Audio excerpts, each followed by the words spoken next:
अब हम शायद वो इंटरेस्टिंग वाले फेज में आ गए हैं फिलोसफी के, इंडियन फिलोसफी के, जहाँ पे हम मशहूर जो स्कूल्स हैं, जो राइज रिवायतें हैं, उनके बारे में समझने की कोशिश करते हैं। हमारे अब ज़्यादातर स्कूल हो गए हैं। हमने चारवाक देखा, हमने जैन फलसफा देखा, हमने बौद्ध फलसफा देखा, हमने फिर आस्तिक स्कूल्स में न्याय वैशेषिक देखा। अब सांख्य भी मुकम्मल हो गया। अब योग बचा है और इसके बाद फिर दो स्कूल्स हैं, मीमांसा और Vedanta. We are in the latter half, 7th school out of 9 total. Let's try to understand Yoga philosophy as has been narrated by Datta and Chatterjee जी। इनका मानना है कि योग फलसफा जो है ये बड़ा एक इनवैल्यूएबल गिफ्ट है एक बड़े हिंदुस्तानी बुजुर्ग का। पतंजलि नाम था इनका। Patanjali is the founder, considered to be the founder of this school, a person who expounded the principles of this school. और इसका मुद्दा और मकसद नहीं है कि आप टाइट पैजामाज योगा मैट्स ले आएं। इसका मकसद स्पिरिचुअल रियलाइजेशन है। जैसे बहुत सारी प्रैक्टिसेस के साथ थ्रू आउट द वर्ल्ड जो the practices of the ancients, they have been mutilated by modern man. It seems to me that yoga is also going through that process of mutilation, where it has become a source of seeking attention on social media. ये photography के काम आता है ज़्यादा। अब इसका एक फ़ायदा सेहत का भी है, जो हम देखेंगे जब हम समझेंगे। तो उस वजह से एंटायरली मटीरियलिस्टिक यूज के लिए भी इसको इस्तेमाल किया जाने लगा है। तो क्या करें, वो है एक रियलिटी मॉडर्न दुनिया की। That's not part of our discussion today. We want to understand the philosophy, what is being done when we do yoga, what are we trying to do. हमने सांख्य फलसफे में देखा कि ये जो पुरुष है, ये जिस चीज के साथ खुद को एसोसिएट कर रहा है ये वो है ही नहीं, और ये डिस्क्रिमिनेट करना ही लिबरेशन है कि मैं ये नहीं हूं। अब आप लोग ने, मैंने भी ये पढ़ लिया। अब हमको पता है कि हम ये नहीं हैं, लेकिन are we able to feel that? ये हम महसूस कर पा रहे हैं कि नहीं कर पा रहे ना? But we have not realised it. We know it, in the sense that this data is inside us now, that this is not us, but we have not been able to realize this vision कि असली में हम महसूस करें इससे separate होकर। योग जो है ये इसी चीज के लिए बना है, ताकि you would be able to realize the existence of the spirit as an independent principle, जिस पे अब कोई लिमिटेशन नहीं है बॉडी की, सेंसेस की या माइंड की। योग सिस्टम को पतंजलि का सिस्टम भी कहते हैं, Patanjal system, based on the name of its founder. Patanjal सूत्र या योग सूत्र इसके पहले वर्क्स में से एक है स्कूल के। व्यास जी ने एक छोटी लेकिन वैल्यूएबल कमेंट्री योग सूत्र पे लिखी है, योग भाष्य। योग भाष्य, ये जो भाष्य टर्म है ये यूज होती है बाय एंड लार्ज, जैसे हमारे यहाँ तफसीर टर्म यूज होती है, अंग्रेजी में कमेंट्री होती है यूज, से भाष्य यूज होता है हिंदुस्तान में फॉर कमेंट्रीज यूजुअली। वाचस्पति जी की तत्व वैशारदी, ये व्यास जी की कमेंट्री पे एक सब कमेंट्री है। ये भी बड़ा एक वैल्यूएबल रिसोर्स है। भोजराज की वित्ती या फिर योग मणिप्रभा, ये भी सिंपल और पॉपुलर वर्क्स माने जाते हैं योग सिस्टम के। विज्ञान भिक्षु, इनकी योग वर्तिका और योग सार संग्रह, ये भी योग फलसफे के इंपॉर्टेंट मैनुअल्स हैं। पतंजल सूत्र जो सबसे पहला और इम्पोर्टेंट वर्क्स में से एक है, ये 4 पार्ट्स में, जिसको we'll call 4 padas. It's divided into that. पहला हिस्सा होगा समाधि पाद. ये डील करता है कि योग का नेचर क्या है, इसका मकसद क्या है, द फॉर्म्स ऑफ योग. ये चित्त के बारे में भी डिस्कस करेगा. Chitta we would try to understand later what is it. चित्त हम एक तरीके का इंटरनल ऑर्गन्स यहाँ पे इन्होंने कहा है, लेट्स कंसिडर इट दैट. बाद में वी विल सी कि व्हाट इज चित्त एक्चुअली. और योग को अटेन करने के डिफरेंट मेथड्स एटसेट्रा इसके साथ डील करता है ये पहला हिस्सा. दूसरा साधना पाद, ये क्रिया योग के साथ डील करता है कि कैसे समाधि अटेन की जाए. ये सारी टर्मिनोलॉजीज रिपीट होंगी इंशाल्लाह. क्लेशों के साथ डील करते हैं.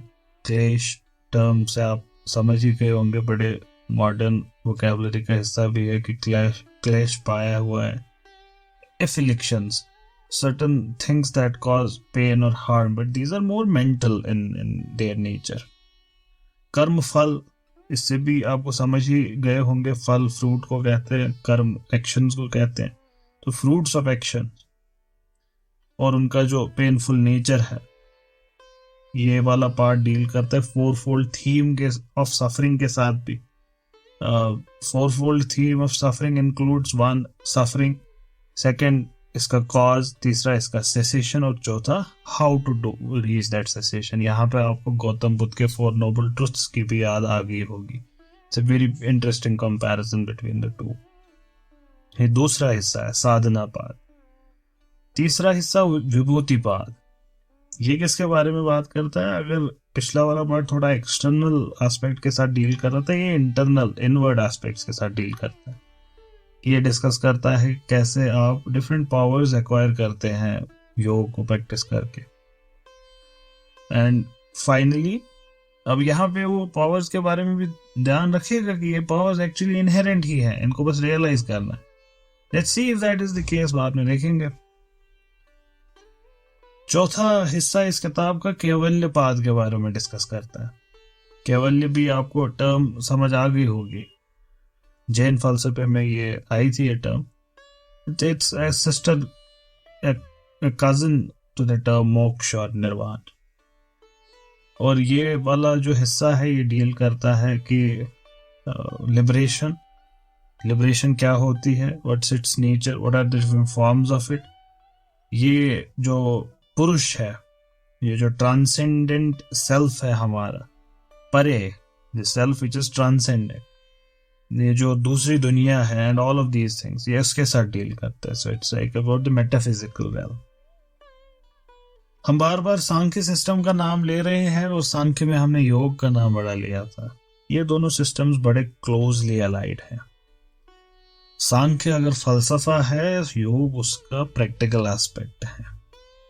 दोनों बड़ी सिमिलर बातें करते हैं. डिफरेंसेस हैं, नोटेबल डिफरेंसेस ज्यादा नहीं है. अल्लाह ताला के तसव्वुर को योग एक्सेप्ट करता है, तो खुदा के तसव्वुर को योग मानता है. सांख्य हमने देखा नहीं मानता. और हम देखेंगे कि ये भी क्या कहते हैं उसके बारे में, खुदा के बारे में. Try to understand that. अलबत्ता योग ज्यादातर एक्सेप्ट करता है सांख्य एपिस्टेमोलॉजी को. हमने सांख्य एपिस्टेमोलॉजी में देखा था कि 3 तरीके के प्रमाण वो मानते हैं: परसेप्शन, इन्फरेंस और स्क्रिप्चुरल टेस्टिमनी. ये भी एक्सेप्ट करते हैं तीनों को. सांख्य का जो मेटाफिजिक्स है, उसकी जो डिफरेंट प्रिंसिपल्स है, उनको भी योग लगभग वैसे ही मानता है. अलबत्ता यहाँ अल्लाह ताला के तसव्वुर को, खुदा के तसव्वुर को, भगवान के तसव्वुर को माना गया है. There is a God in this system. और God is not just any other Purush, it is a supreme self which is distinct from all other Purush. We'll see, we'll talk about God later. इस system का जो योग system है, इसका special interest है योग की प्रैक्टिस. और ये प्रैक्टिस क्यों करनी है? विवेक ज्ञान हासिल करने के लिए. वही जो सांख्य ने कहा था ना, डिस्क्रिमिनेटिव नॉलेज, उसको रियलाइज करने के लिए. और वो भी क्यों करनी है? क्योंकि सांख्य के हिसाब से लिबरेशन की एसेंशियल कंडीशन वही है, उसके बिना लिबरेशन नहीं हो सकता। तो ये जो डिस्क्रिमिनेटिव नॉलेज है, इसके लिए, इसको अचीव करने के लिए योग सिस्टम डेवलप हुआ। और अब आप समझ सकते हैं साइमल्टेनियसली कि योग सिस्टम का development as a method of realizing spiritual truths, ये तब it wouldn't be just limited to Indian philosophy, इसको हर जगह इस्तेमाल किया जा सकता है। And within Indian tradition ये सिर्फ सांख्य के लिए तब यूज नहीं होगा, इसको हिंदुस्तान में भी तमाम सिस्टम्स ने यूज किया है और इसकी वैल्यू को भी एक्सेप्ट किया है। इसकी एविडेंस उपनिषद, स्मृतियों में और पुराण में सब में मिलती है कि योग प्रैक्टिसेस को रिकॉग्नाइज किया गया है। जैसे इसका modern acceptance for health benefits for example, क्योंकि उसका sound mind lives in a sound body, तो हेल्थ भी बड़ा जरूरी है। अब अक्ल को एकाग्र करना है, एक जगह उसका क्या कहते हैं कंसंट्रेशन हो, तो उसके लिए बड़ा जरूरी है कि साउंड माइंड हो, साउंड हेल्थ हो। तो योग वो भी करेगा। अब जो ये साउंड हेल्थ की प्रैक्टिस है, इसमें अगर योग ने कुछ डिफाइन किया है तो उसको सेक्युलर एक्सेप्टेंस भी मिलेगी। It's like that the Quran says do not lie, for example कि झूठ नहीं बोलना चाहिए, या फिर बाइबल सेज कि डू नॉट मर्डर, और भगवद गीता सेज कि हक तलफी ना करें, या कोई भी text for that matter, any text, XYZ सुल्काक सेज कि पढ़ाई करो। अब ये जो स्टेटमेंट्स हैं, ये हो सकता है अपने सिस्टम के कॉन्टेक्स्ट में किसी चीज के लिए इस्तेमाल किए गए हों, लेकिन सिस्टम के बाहर भी इनकी यूटिलिटी है, इसको इस्तेमाल किया जा सकता है। जस्ट बिकॉज कुरान, बाइबल और भगवद गीता और anyone says it doesn't make it right और रॉन्ग। इनकी यूनिवर्सल एक्सेप्टेंस है। योग फलसफे का हिंदुस्तानी फलसफे में ऐसा ही है। इसकी जो प्रैक्टिसेस हैं, इवन इफ इसकी फिलॉसफी पे थोड़ी सी बहस हो, दैट इज सांख्य फलसफे को हिंदुस्तानी फलसफे बाकी ना माने, या फिर एज अ होल बाहर के सिस्टम्स इसको ना माने, लेकिन जो इसकी यूटिलिटी है, इसकी जो इसका जो रिकॉग्निशन है for realizing spiritual truths, that is kind of accepted at least within Indian systems. और वो इसी प्रेमाइस पे बिल्ड है कि अगर माइंड या फिर जो इंटेलेक्ट है एक इंसान का, ये अनसेटल्ड है, एकाग्र नहीं है, ये इधर उधर भागता है, इम्प्योर है, काफी ज्यादा मिलावट है इसमें, थॉट्स चंचल है, इधर से उधर घूम रहे हैं, और स्थिर भी नहीं है कि वो समझे चीज को, तो वो प्रॉपरली अंडरस्टैंड नहीं कर सकता किसी प्रोफाउंड या स्पिरिचुअल ट्रुथ को। That statement is useless for others. ऐसे कहा था ना विटगेनस्टाइन का फलसफा इस्तेमाल करके कि रिलीजियस स्टेटमेंट्स आर नॉनसेंसिकल, या मीनिंगफुल नहीं होते ये स्टेटमेंट्स। लेकिन जब वो अटर करते हैं और स्पिरिचुअल लोग उसको सुनते हैं, तो they kind of understand what is being said. तो turns out that in a different language game those same sentences are meaningful.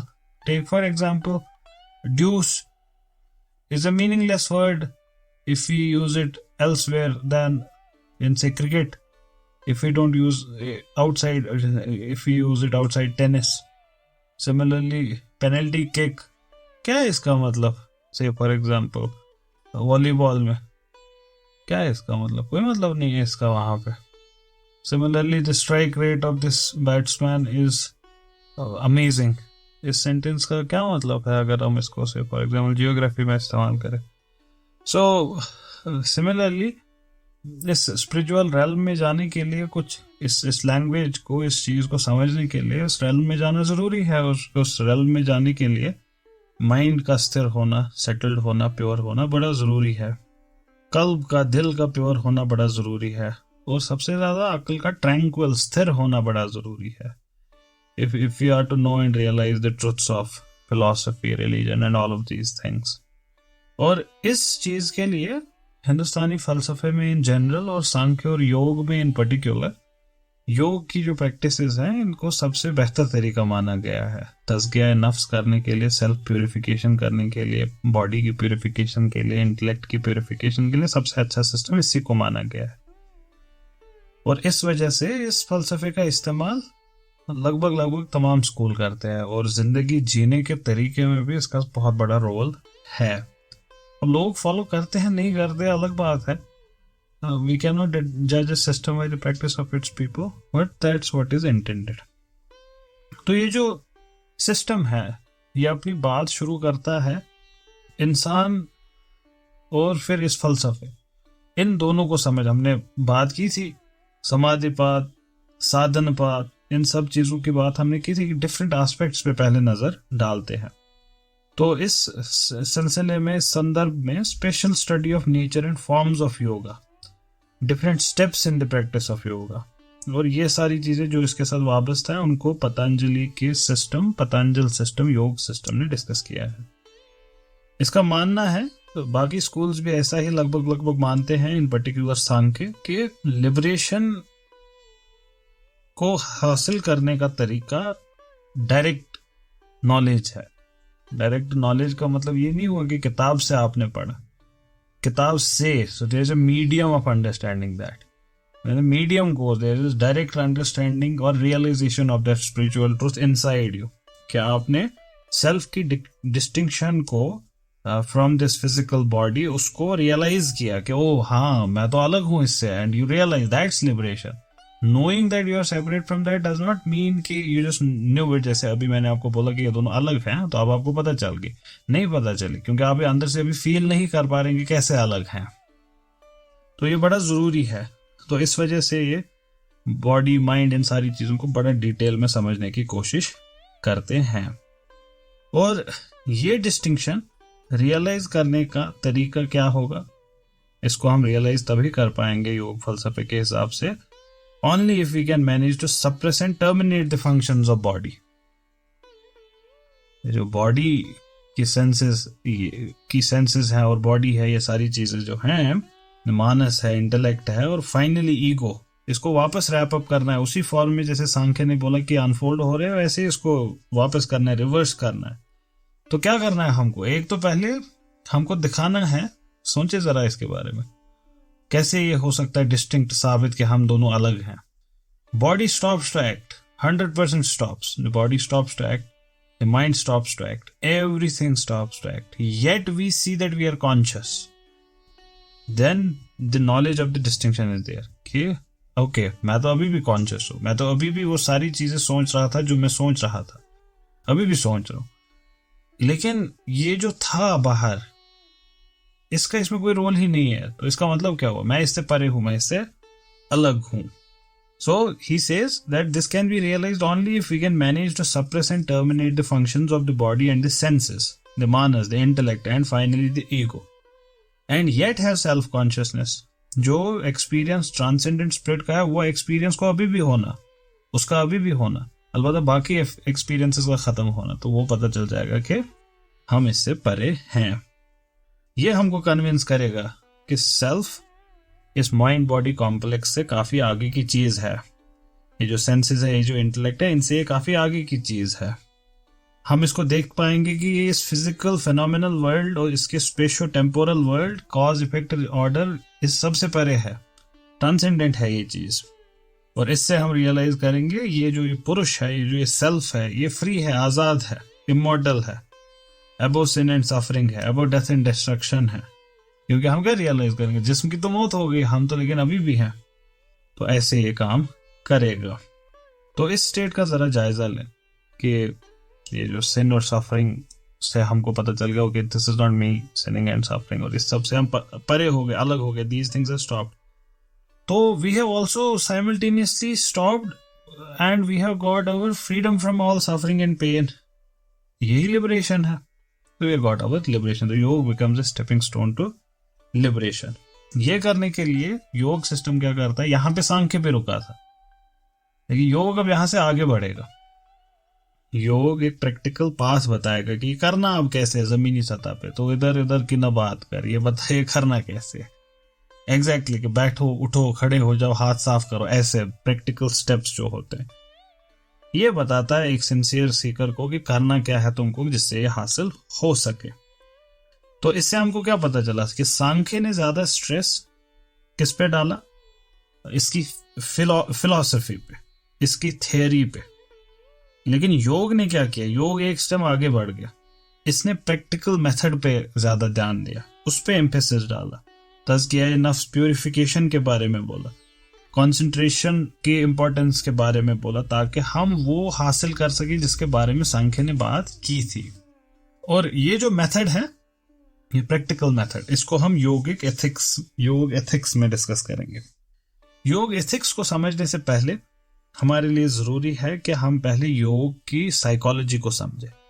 ये साइकोलॉजी को, योग की साइकोलॉजी को समझने का मतलब हुआ कि हाउ योग अंडरस्टैंड साइकोलॉजी, ह्यूमन सेल्फ को योग कैसे समझता है, it's nature, it's functions etcetera, उसको समझने की कोशिश करते हैं कि क्या रिलेशन है माइंड, बॉडी और सेल्फ का। So let's try to understand yoga psychology. ये जो सिस्टम है सांख्य योग का सिस्टम, इसमें जो इंडिविजुअल सेल्फ है, जीव, इसको एक फ्री स्पिरिट माना गया है। ये अब तक अब आप समझ गए कि ये एक इंडिपेंडेंट बॉडी है। Body, I am not using in the physical sense of the term, एक फ्री स्पिरिट है ये, जो एक ग्रॉस बॉडी, एक मटेरियल बॉडी के साथ एसोसिएट हो गया है। और ये इसके साथ जो कॉन्स्टिट्यूट करती है इसको, senses, Manas, ego and intellect, उसके साथ खुद को वाबस्ता कर रहा है कि मैं ये हूं। सेल्फ अपने खुद के नेचर में क्या है, ये हमने सांख्य के यहां देखा था, एक कॉन्शियसनेस है, प्योर कॉन्शियसनेस। इस पे कोई वो लिमिटेशन नहीं है जो बॉडीज पे है, जो फ्लक्चुएशंस माइंड में होती हैं, चित्त जिसको इन्होंने कहा है। तो इस पैराग्राफ में जो हमारे राइटर है, इन्होंने चित्त को बुद्धि और मानस के साथ काइंड ऑफ सिनोनिमसली यूज किया है। लेकिन क्या ये अंडरस्टैंडिंग सही है कि चित्त और मानस को हम ऐसे इंटरचेंजेबली यूज करें? Before going there, let's see what he has to say first. पहले इसी को देखते हैं, फिर देखेंगे उस चीज को। ये कहते हैं फ्लक्चुएशन ऑफ माइंड, ब्रैकेट में इन्होंने चित्त लिखा है। तो लेट्स, अभी के लिए हम मानस को ही मानते हैं कि ये चित्त कह रहे हैं, will talk about it in a while. फिर ये कहते हैं कि इग्नोरेंस में ये खुद को चित्त से कंफ्यूज करता है। हमने ये टर्म चित्त वहां पे नहीं देखी थी सांख्य में। So let's try to see कि what is being called chitta here and what was it called in Samkhya फलसफा।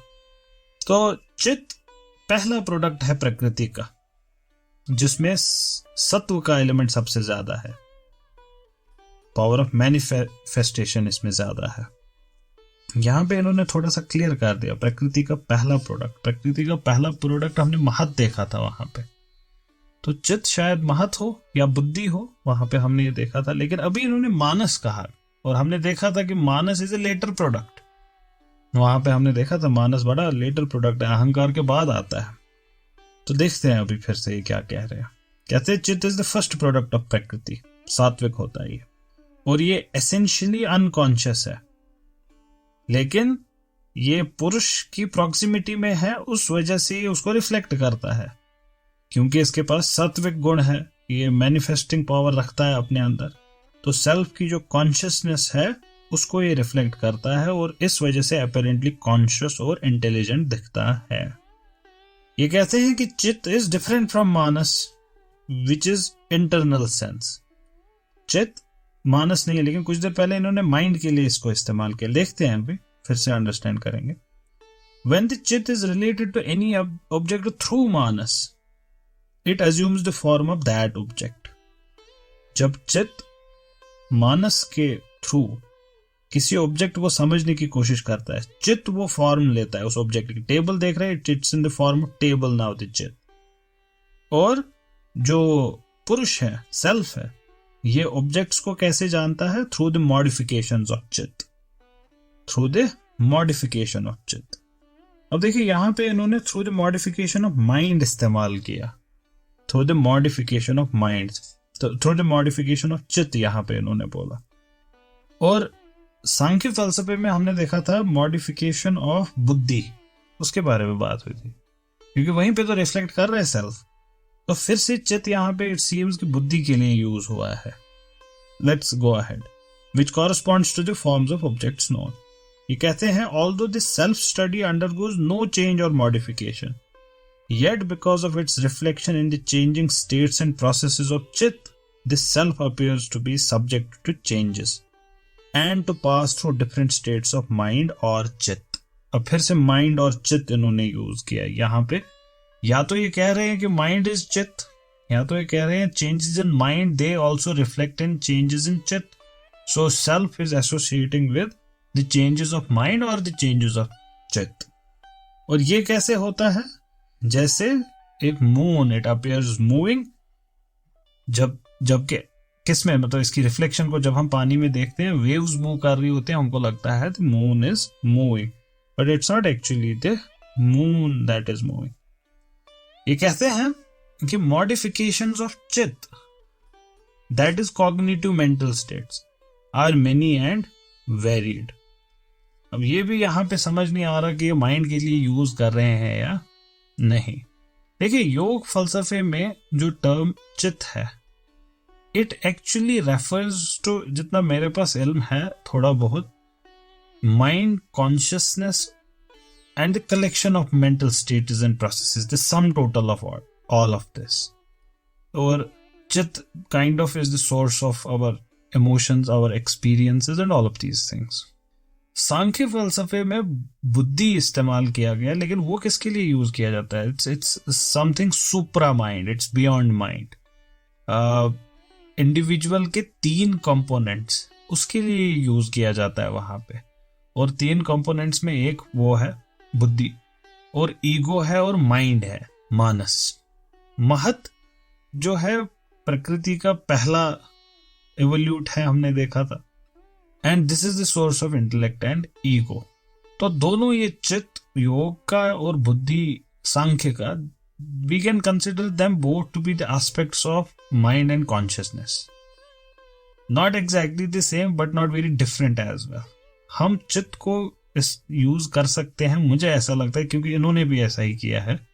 चित्त एक जेनेरिक टर्म है, एक ज्यादा जनरल टर्म है, which would refer to all of this process as a whole.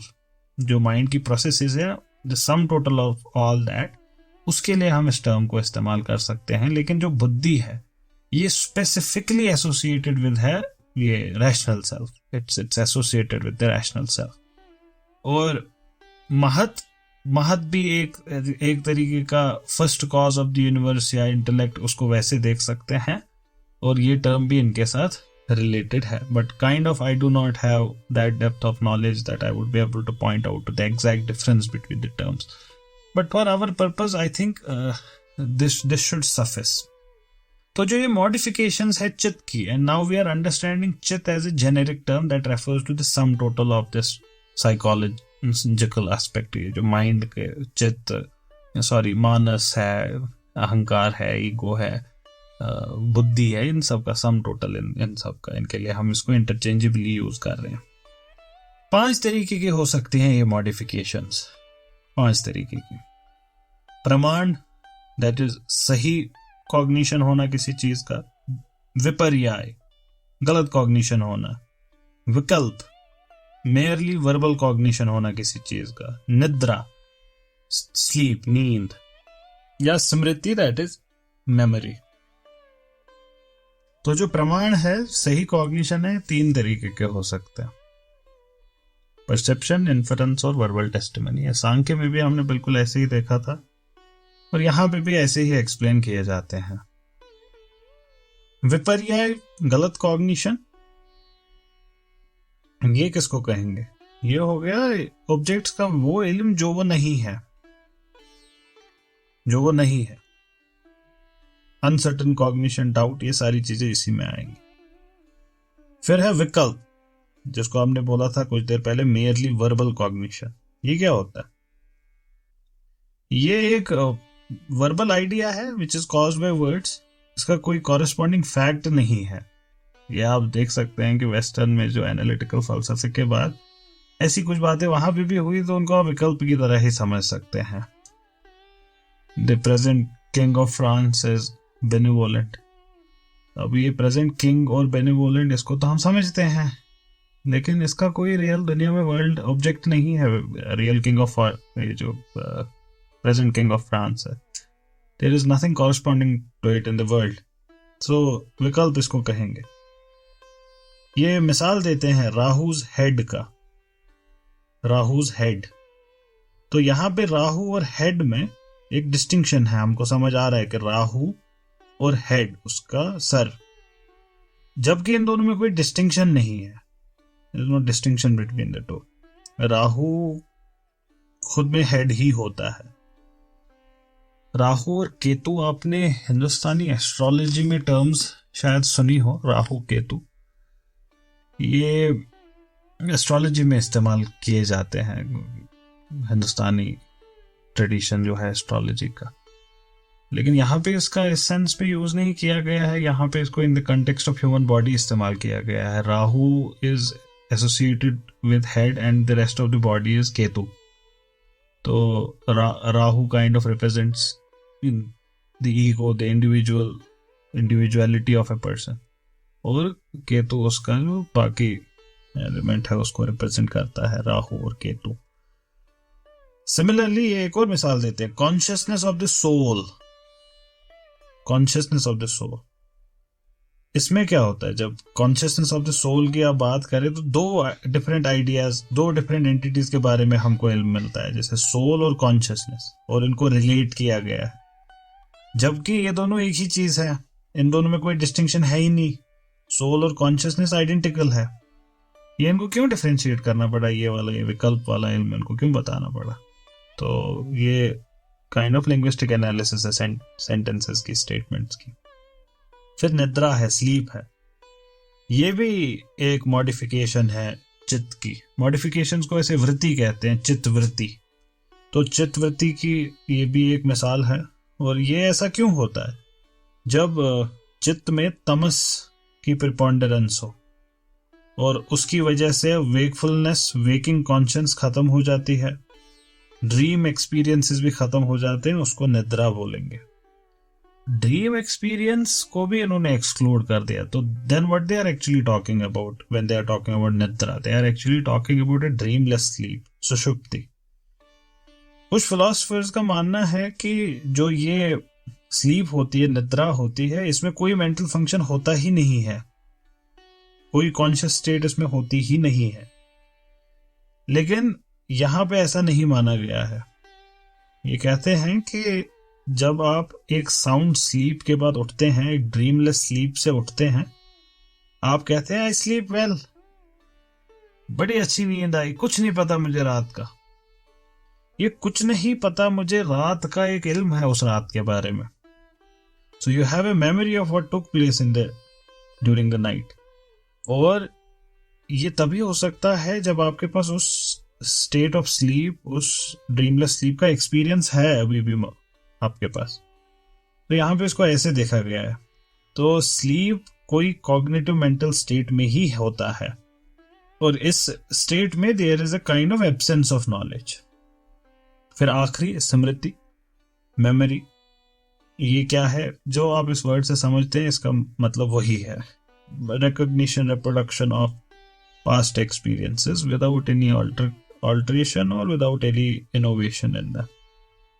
तो ये जो तमाम कॉग्निटिव मेंटल स्टेट्स हैं और जो प्रोसेसेस हैं, ये चित्तवृत्ति जो है, हम जो तमाम तरीके के मेंटल एक्ट्स करते हैं, जो भी हम सोचते हैं, जैसे भी हम सोचते हैं, इस फलसफे के हिसाब से इन्हीं 5 कैटेगरीज में उनको डाला जा सकता है कि so these are exhaustive, whatever judgments, whatever thoughts, anything, you will be able to put them within these 5 kinds of modification. That also simultaneously means we don't need any more 6th category or 7th category to explain what's happening.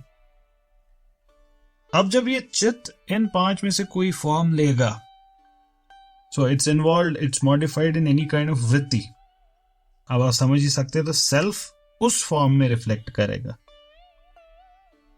तो उसका इसको consciousness होगा। So hence it is that it appears to pass through all of these different states of mind. जो भी आप सोच रहे हो, everything, say for example you are looking at your phone right now और your laptop, wherever you are watching this, तो what is that actually? That's actually a mental state जो perception से बना। परसेप्शन हुआ आपको laptop का, perception हुआ sound का, सो योर चित is modifying into this form, and in that chit your mind is the purush is reflecting, consciousness is reflecting in that. So consciousness is kind of एक step के बाद दूसरा step, दूसरे step के बाद तीसरा step, ये जो different experiences है, अब आपने आंखें बंद की किसी और चीज को देख रहे हैं, तो all of these things, so it appears to be passing through all of these different states of mind and different stages of life. ये खुद को समझता है कि मैं ये आवाज़ें सुन रहा हूँ, मैं ये चीज़ें देख रहा हूँ, मैं मॉर्निंग में ब्रेकफास्ट किया था, मैं पैदा हुआ, my growth is taking place, I watch this movie, I ate that food, my health is decaying, और all of these experience, my death. So it thinks that it is going through all of this process. इसको लगता है मैं सो रहा हूँ, मैं जाग रहा हूँ, मैं सोच रहा हूँ, मैं याद कर रहा हूँ, मेरी गलतियां हैं, मेरे सही काम, ये सारी चीजें.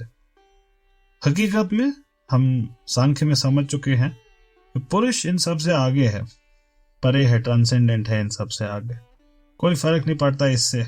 और यहाँ पे देखिए इन्होंने फिर से माइंड को चित्त कहा, तो कोई फर्क नहीं पड़ता बॉडी, इन सारी चीजों में psychical changes, physical changes, whatever, birth, death, that's all not happening to पुरुष.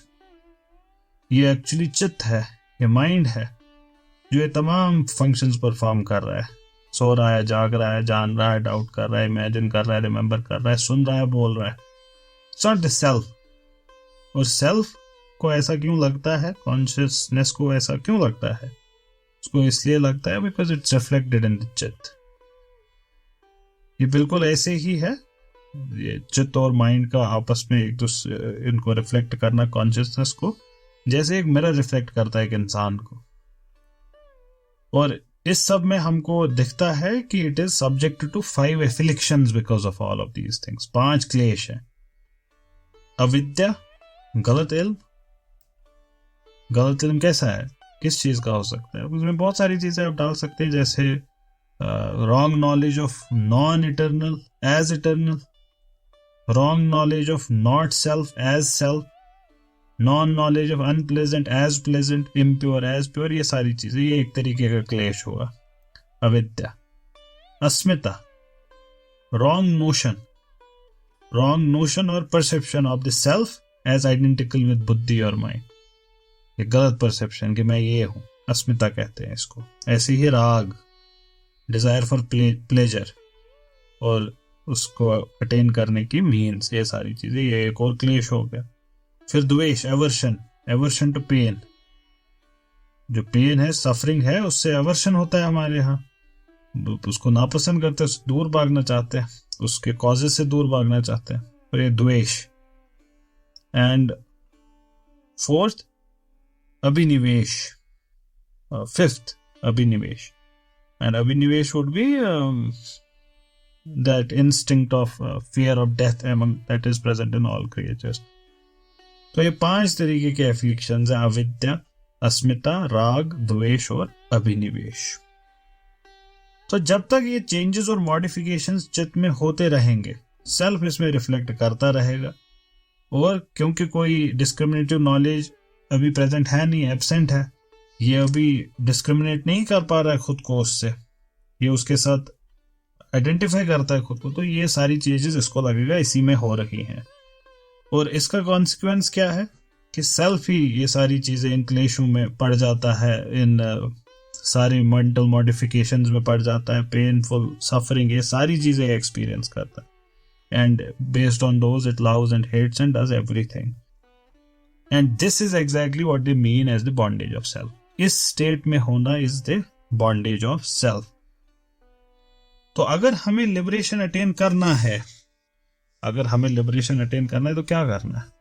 हमको कोई तरीका निकालना पड़ेगा कि हम रेस्ट्रेन करें इस बॉडी की एक्टिविटीज को, सेंसेस की एक्टिविटीज को, चित्त की एक्टिविटीज को, माइंड की एक्टिविटीज को, ताकि हम चित्त के मॉडिफिकेशंस को सप्रेस कर पाए। वो मॉडिफाई ही नहीं होगा, लेकिन हम अभी भी कॉन्शियस होंगे, तो हमको पता चल जाएगा कि ये हम नहीं है। So the activities of body, the senses, the mind, they have to be restrained. Chain लगाना है उन पे, इंद्रियों को जीतना है, तो ये करना है। जब एम्पेरिकल कॉन्शियसनेस, कार्य चित्त, जब इसकी मौत होगी, खत्म हो जाएगा, और it leaves the चित्त in perfect placidity, कारण चित्त, that is perfect peace में, स्थिरता में, कंपोजर में, सेरेनिटी में, सेल्फ रियलाइज करता है कि ये मैं नहीं हूं। Self realizes itself as a distinct entity, distinct from mind body complex, free from it, immortal self shining intelligence। तो यहां पे आप समझ सकते हैं योग का मुद्दा और मकसद क्या है, तब कि इस फंक्शन ऑफ चित्त को, इसको खत्म करना, इसकी मॉडिफिकेशंस को खत्म करना, इसको अचीव करना योग का पर्पस है। और ये कैसे करेगा? By restraining the activities of body and the senses and the mind, and I would say in this order, ऐसे ऑर्डर में लगभग करेगा कि फाइनली दिमाग और सोच और ख्यालों को भी एकाग्र कर रहा है। That there is no modification even in the thoughts. इतना एकाग्र स्थिर है इंसान, that no change is taking place in any way inside him. और इसको हम समझेंगे इंशाअल्लाह जब हम योग एथिक्स को समझेंगे, जिसमें हम nature and forms of yoga and different stages that you cross through it, उसको समझने की कोशिश करेंगे।